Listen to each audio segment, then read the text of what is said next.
Hello, everyone. I'm extremely happy to talk about our experiences of last 10 years and how we have been able to, in such a short span of time, get good, large, reputed donors to support our organization. We are celebrating 10 years of our existence, and I thought this is a great time to kind of share what we are doing, probably right, to be to enable attracting good, big, large donors and to scale up our organization pretty fast. So I thought I'll just share with you what we are doing, how we are doing, etc. The first thing that you should do, and what we are also doing, is building a donor database. Building a donor database is extremely important because who are these donors who are likely to support you? Understanding the donor profile, understanding who are likely to support you, and then understanding what these donors would like you to pitch them to, what these donors like kind of the so understanding the donor profile is extremely important. Now, how do you understand your donor profile? Make a list of all the activities that you are doing. And if you just do a Google search as to organizations, large philanthropic organizations or large CSR funds supporting water, a large list will come in front of you. Go to everybody's website, understand what type of organizations are they supporting, in which geographies are they providing this support. And once you have to continuously build your donor database. Make a list of all the CSR heads, make a list of all the people whom you can contact in case of philanthropic organizations, and start your communication. Obviously nobody is going to respond to you immediately. I think how you communicate, the first pitch, is again very important. While you do not expect them to immediately get back to you, but still put your best foot forward. Start the communication process. Tell them what you are doing, tell them how you're doing, tell the impact that you are achieving, tell how the beneficiaries are responding to your work, etc., etc. I think this is extremely important. Start that relationship, start that rapport, start that communication. The once the organization starts taking a little interest in you, maybe they will probably reply to you after a couple of months. Once that starts happening, the next step is due diligence. This is again extremely important. This is like organizational readiness to work with large donors. What typically large donors do is, the first step they do is a secondary due diligence. That is, do a recce of your organization. Try and understand what has been published about you, what you have been publishing about yourself, how you are talking about your work in the social media domain or on your website. They will go through your website, whether your website is a very simple website, whether it is giving more content, how, what are you doing, who are your employees, what has been your background. So they'll do a recce from website. They will also go through the LinkedIn profile. They will go through, whether you are a thought leader, whether you are contributing to the sector, whether you are associated with other large organizations who are working in the sector, who are your existing donors. So they will do all these secondary due diligence about you. So it is extremely important that you continuously talk about your work on the social media, talk about it very effectively and efficiently through your website. This actually matters a lot. If you are going to there is no harm in posting. Like, I post every day on LinkedIn, literally every day on LinkedIn.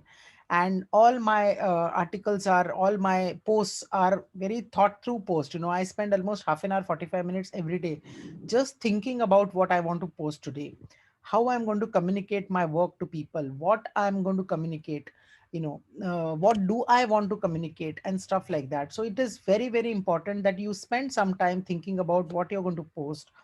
If you're going to post a certain give talk about a case study, then whose case study should you post? uh, Click a good picture of that beneficiary. If you're going to talk about say some policy level issues, then be very sure about what you're posting. Give references. So do a thorough posting. I think this is very, very important, because what you are posting is going to be judged by all the large donors, and from that they will probably ascertain how, what kind of depth do you have, how deep you think, what is the depth of your organization, how much contribution your organization is making to achieving sustainable development goals in that particular domain or that particular space. So I think secondary due diligence is very, very important. All the large donors do that. And so how you present your organization is up to us. So I think, spend some time, do some thinking, and create that strong presence in the eyes where people can go through, get more information about you, create a very, very robust and strong social media presence. Once they have done a secondary due diligence, the next step is organizational due diligence. Like, they will come and visit your organization. They will want to see whether you have all the policies in place, whether you have an HR policy, whether you have a travel policy, whether you have a sexual harassment policy, whether you have a purchase policy. Very important. A lot of large organizations, large donors were very keen to see if we have a purchase committee, whether we have a purchase policy. How do we purchase? Suppose if you want to buy a laptop, do we do multiple, take quotations from multiple vendors? Who decides whether the committee meets and discusses, what should be done, whether the minutes are kept diligently, things like that. Then the next important thing is the money flow, that when the money comes into the account, whether online transactions are done, to maybe vendors. Like, for example, in our case, we work on water projects, and when we work on water projects, we have to hire a JCB, we have to hire a poclane machine, we have to hire tractors, so many things. Whether we do a cash transaction to all these organizations, or this is all bank transfer. If bank transfer, then what are the documents? How do we create that vendor due diligence? How do we do the vendor due diligence? And then what kind of documents do we take from all these vendors before we transfer the money? So I think all of these, what are your processes, what are your systems, how robust your systems are, how amazing your processes are, all this is checked by them. They're like, most of the large donors we have worked with, their person has actually come and checked our files, checked our computers, wanted to see how we are doing things, and things like that. So I think this is something which is extremely important to maintain all your records properly, to maintain all your work very diligently, and things like that. They also will come and check your accounts, which is again a very important part of organizational due diligence, whether you are maintaining the vouchers properly, what kind of petty cash transactions are there, how do you maintain your petty cash, and stuff like that. This also, organization due diligence also important. They will check your employees, they will come and talk to your employees, that how well trained your employees are, how well groomed your employees are, how much they know about the projects that you are talking about.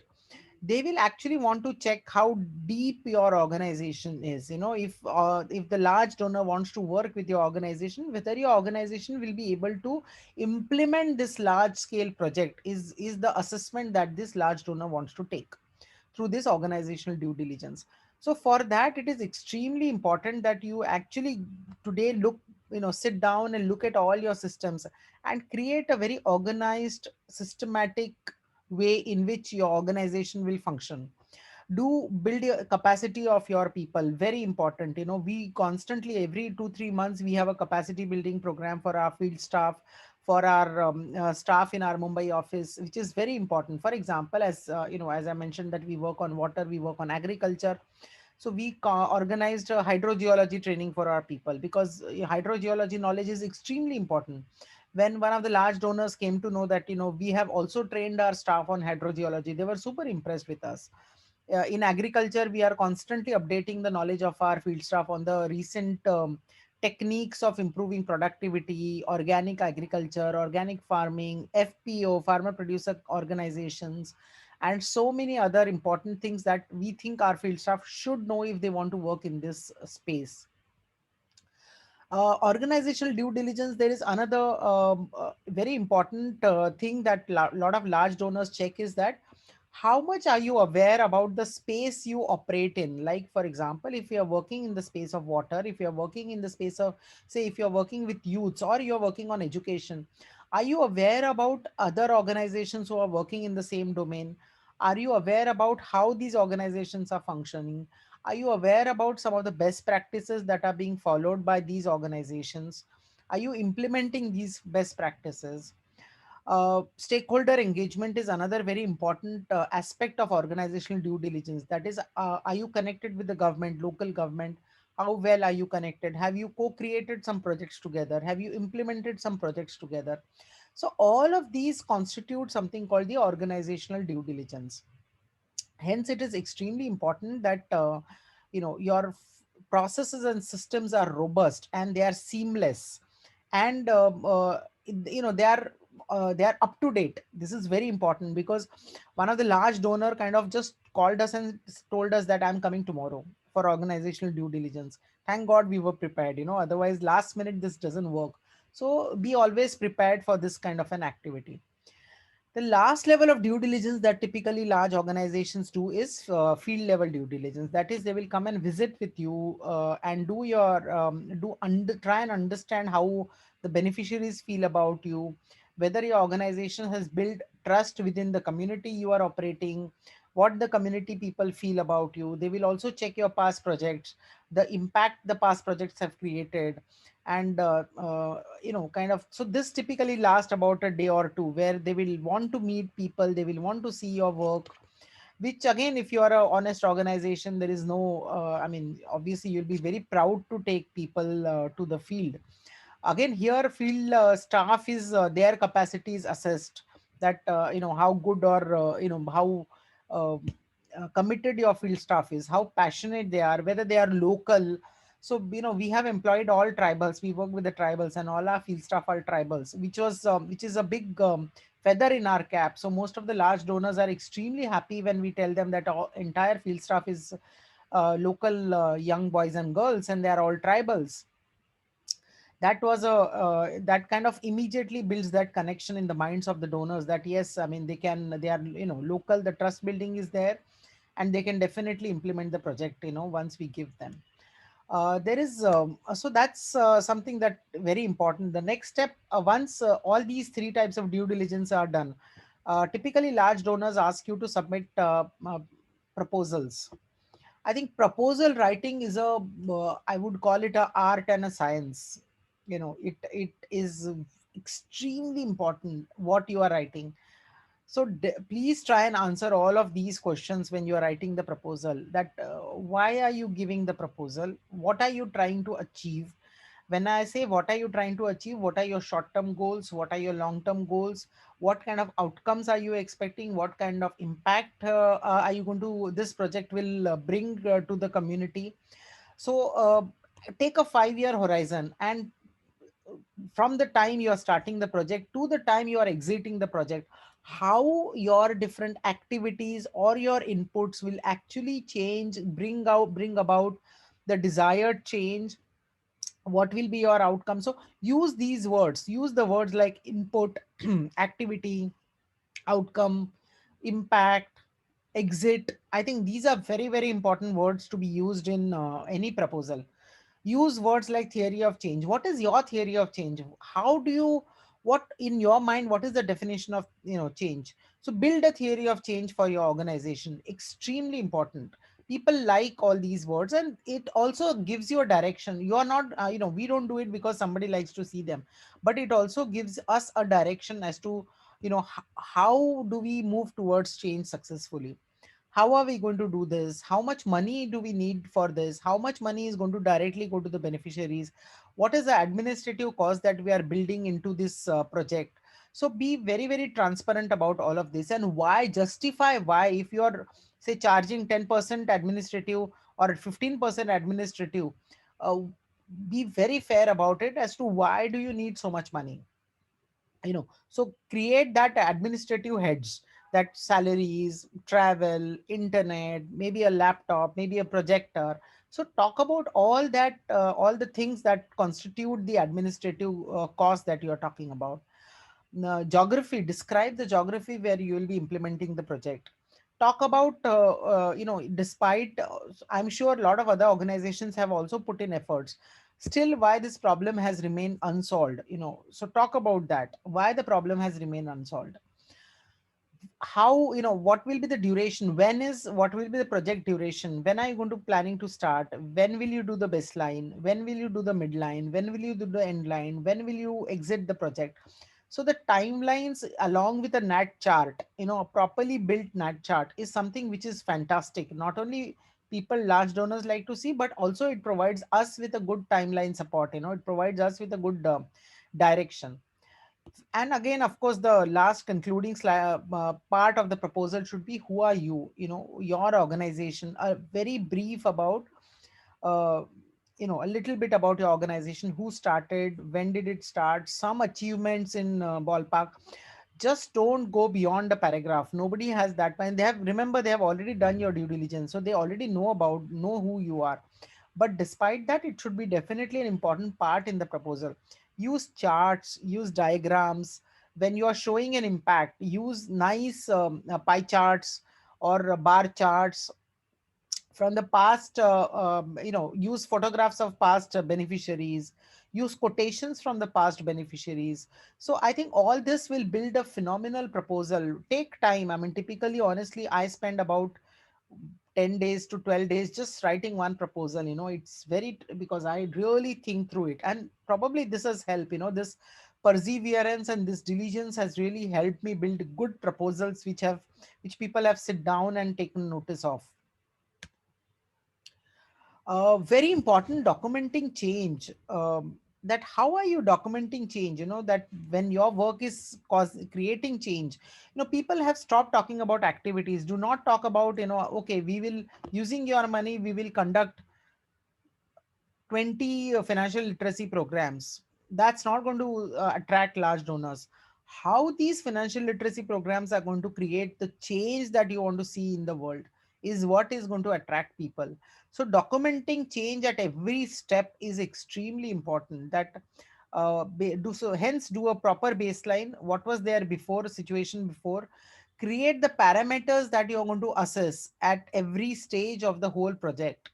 And these parameters should be qualitative as well as quantitative. It is very important to have some quantitative parameters. So constantly document change vis-a-vis those parameters. For example, if we are working on poverty alleviation, we start with how much money they were earning and whether they were migrating to earn money. The next step is, now that they have stopped migrating because of our agriculture program, how much money are they earning, what further potential does this activity hold for them. So we actually document the earning potential and how it has changed and how it has increased, and why we think this is sustainable, and why we think this upward trend will remain even after we exit. So there's a whole exercise that we undertake to document the change. And this change is documented very efficiently and in a very nice pictorial format, which is then shared with all the donors regularly. We make use of technology a lot. Like, for example, we do GPS tagging of the areas where we are working. So large donors often, they just, we send them the GPS location, the lat long, and they just click on the lat long, that location, and they can actually see on Google Earth the location where the project is being implemented, what we are doing. We put all the information, we put videos on this GPS location.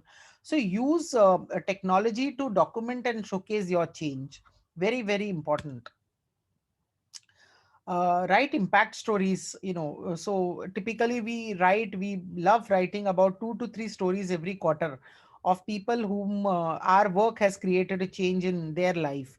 So document these stories. Quarterly newsletters are absolutely must, and build a fabulous annual report. Again, spend time doing this year. I took almost, I think, 20 days to write the annual report, because getting information, documenting this information, uh, figuring out what charts should I use to showcase the information. So it takes time to build a good report. Spend that time, do that. Whenever train your field staff to take good photographs. I think this is very, very important. How, what kind of photographs are they taking, what kind of information are they sharing. Train them, train their eyes, train their minds to actually pick up a impact story. They are the best people who can fill you with all the stories of change. But their mind should be trained to, yes, maybe this woman's life should be documented, or this boy's or this girl's life should be documented. That should there be in their mind constantly. So documenting these stories of change, sharing it with the donors, they love to hear such stories, how their money has changed somebody's life for good. It's exactly why they are spending that money, right? Why are big donors giving you money? Is because they want to see a changed world. And that's exactly what you need to show them, that how their money and your efforts has created the change both of you dreamt of. And hence this activity is extremely important, trust me. When we do this, our donors actually get back to us saying that, can we do a similar project in another village? We have had that question multiple times. So I think this is a very important activity that you should be doing, and we take a long time to do this. We spend a lot of time on doing this. This is very, very important. Linking all your work to United Nations Sustainable Development Goals is very important. Whether your work is going to help you achieve Sustainable Development Goal 6, 4, 7, 10, whatever, link it to UN SDGs. Lot of large donors like to support projects, like to support activities, like to support outcomes that will ultimately help the nation building, that will help contribute to nation building by achieving the SDGs in that geography. So this linking these to these goals is extremely important. uh, it is not a rocket science, honestly. I mean, I am of the belief that this is absolutely not a rocket science, and we can, all that is required is getting a little better organized vis-a-vis your work, vis-a-vis your organization, vis-a-vis how you function, vis-a-vis how your systems and processes are organized. And a little bit of effort, a little bit of getting organized is all you need to do. And we are, of course, we'll be very happy to provide you with any further guidance. And you can just write back to me asking for more details. I'll be happy to share. And thank you so much.